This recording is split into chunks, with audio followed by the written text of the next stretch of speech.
Shalom Alaikum, Bapak Ibu, Saudara-saudari yang dikasih dalam Tuhan.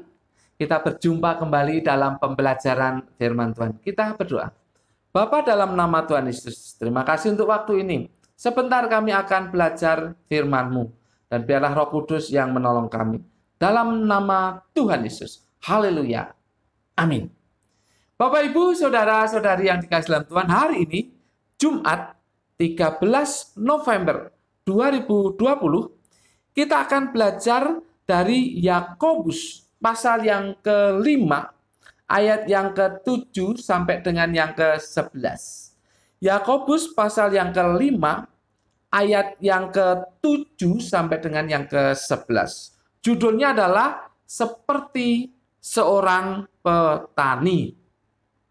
Bagi Bapak Ibu yang suka bercocok tanam, tentu memahami istilah pertanian atau masalah pertanian, masalah tanaman atau tanah. Namun kita harus memahami juga bahwa alam di Israel, alam di Palestina itu berbeda dengan alam di Indonesia. Mari baca ayat yang ke-7b. Sesungguhnya petani menantikan hasil yang berharga dari tanahnya, dan ia sabar sampai telah turun hujan musim gugur dan hujan musim semi. Dikatakan di ayat itu ada hujan musim gugur dan hujan musim semi.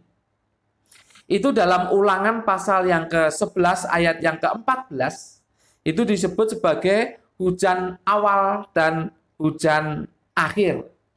Hujan awal itu berarti hujan musim gugur, dan itu jatuhnya sekitar bulan Oktober atau November. Tapi hujan akhir itu adalah hujan musim semi. Itu jatuhnya sekitar bulan Maret atau April. Intinya adalah hujannya itu tidak berlebihan seperti di Indonesia sampai banjir begitu ya. Tidak berlebihan, tapi cukup. Karena itu merupakan janji Tuhan. Kalau Tuhan berjanji pasti cukup ya. Tidak berlebihan, tetapi cukup. Cukup untuk kesuburan tanah di sana. Apa yang bisa kita pelajari dari seorang petani? Mengapa judulnya seperti seorang petani? Apa yang bisa kita pelajari? Paling tidak ada 3 hal yang bisa kita pelajari. Yang pertama adalah mengenai sabar. Sabar. Sabar di dalam bahasa Yunani itu makrotumeo. Makrotumeo. Itu artinya menguasai diri baik secara ke dalam maupun keluar saat berada dalam keadaan yang sulit atau penderitaan. Nah, kalau petani sabarnya di mana? Ya, dia sanggup atau mau menerima situasi sesulit apapun sampai dia mendapatkan hasil karena ada hujan awal dan hujan akhir. Ada hujan musim gugur dan hujan musim semi. Itulah yang membuat tanahnya bisa subur dan kemudian tanamannya bisa tumbuh dengan baik dan menghasilkan. Jadi harus sabar. Harus sabar. Orang percaya juga harus sabar dalam penderitaan apapun. Dalam kesulitan apapun harus sabar. Hal yang kedua, meneguhkan hati. Dalam bahasa Yunani itu disebut sterizo taskardias. Sterizo taskardias.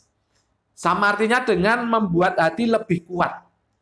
Intinya adalah ada keberanian dan tidak tenggelam dalam pencobaan apapun. Bagaimana dengan petani? Ya, kalau petani ya tidak putus asa. Kalau harus mencangkul, menabur, membuang batu-batu kerikil-kerikilnya, ya harus tidak putus asa. Dan ada tekad untuk berhasil. Maka di ayat yang ke-9 dikatakan demikian. Saudara-saudara, janganlah kamu bersungut-sungut dan saling mempersalahkan. Nah, orang yang meneguhkan hatinya, orang yang menimbulkan keberanian di dalam dirinya, maka dia tidak akan bersungut-sungut ketika ada penderitaan, ketika ada pencobaan. Dia tidak saling mempersalahkan, dia tidak akan menyalahkan orang lain. Tidak, karena dia berani, dia teguh hatinya. Petani juga tidak akan menyalahkan orang lain, apalagi menyalahkan Tuhan. Kalau situasinya sulit, kalau dia harus mencangkul, membajak, menyiangi, ataupun membersihkan tanah untuk ditaburi dan seterusnya, merawat, bahkan juga melawan hama-hama. Dia tidak akan menyalahkan orang lain, tapi dia akan meneguhkan hatinya. Dia akan memunculkan keberanian. Jadi orang yang sabar dan teguh tidak akan bersungut-sungut dan tidak akan menyalahkan orang lain. Kalau kita sebagai orang percaya teguh hati, maka kita tidak akan bersungut-sungut apapun masalahnya. Dan kita tidak akan menyalahkan orang lain, mencari kambing hitam, istilahnya demikian. Tidak akan seperti itu. Karena kita berani, kita teguh hati. Yang ketiga, tekun. Baca ayat yang ke-11 demikian. Sesungguhnya kami menyebut mereka berbahagia, yaitu mereka yang telah bertekun. Kamu telah mendengar tentang ketekunan Ayub, dan kamu telah tahu apa yang pada akhirnya disediakan Tuhan baginya. Karena Tuhan Maha Penyayang dan penuh belas kasihan. Tekun. Dalam bahasa Yunani itu hupomenu. Hupomenu. Ini mirip-mirip dengan sabar. Mirip-mirip dengan sabar. Secara literal artinya tinggal di bawah. Atau memiliki ketahanan. Memiliki ketahanan. Atau menanggung. Tapi penekanan di sini adalah tetap melakukan apa yang harus dia lakukan. Tetap melakukan apa yang harus dia lakukan. Seorang petani juga harus tetap mencangkul, membajak. Dia harus tetap menabur. Dia harus tetap merawat. Dia harus mau atau berani melawan hama. Bahkan kadang-kadang kan binatang-binatang liar itu bisa jadi datang mau merusak tanamannya. Jadi dia harus tetap melakukan penjagaan. Jadi apapun situasinya, itu namanya tekun. Tetap melakukan apa yang memang harus dia lakukan. Tidak peduli apapun situasinya. Jadi perhatikan, seorang petani harus sabar. Seorang petani harus meneguhkan hatinya. Seorang petani harus tekun. Demikian juga dengan orang percaya. Harus sabar menghadapi situasi apapun. Harus meneguhkan hati. Tidak putus asa. Dan tetap melakukan apa yang harus dilakukan. Itu namanya tekun. Nah, pencobaan di dalam kehidupan kita, Bapak Ibu, saudara-saudari, itu datang silih berganti.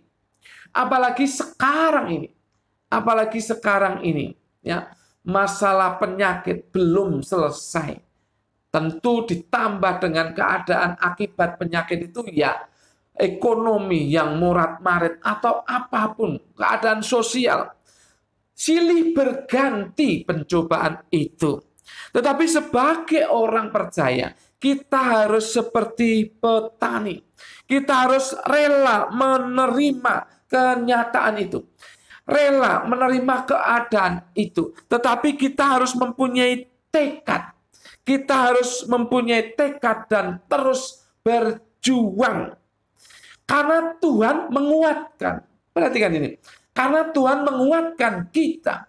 Kalau kita rela menerima, mempunyai tekad, dan juga mau berjuang, Tuhan yang akan menguatkan kita. Dan jangan lupa, ada usaha berarti ada hasilnya. Ada usaha, ada hasilnya. Jadi mari Bapak Ibu, dalam situasi apapun, mari kita seperti seorang petani yang rela menerima keadaan, tetapi mempunyai tekad yang kuat, dan terus melakukan apa yang harus kita lakukan. sebagai seorang karyawan, pimpinan, atau apapun juga, bahkan hamba Tuhan, harus tetap melakukan apa yang harus dilakukan. Suatu kali kita akan berhasil, karena Tuhan yang menguatkan dan memberikan keberhasilan itu. Amin. Mari kita berdoa. Bapa, dalam nama Tuhan Yesus, terima kasih untuk firman-Mu. Kami sudah belajar. Kami mengucap syukur atas contoh dari petani yang begitu sabar, berani, dan tekun menghadapi situasi apapun sampai memperoleh keberhasilan. Dan kami juga demikian menghadapi situasi apapun saat ini.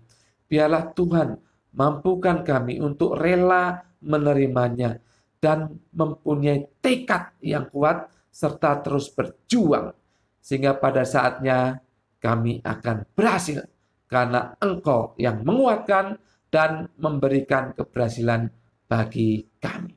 Dalam nama Tuhan Yesus kami berdoa. Semua yang percaya katakan amin. Tuhan memberkati Bapak, Ibu, Saudara-saudari senantiasa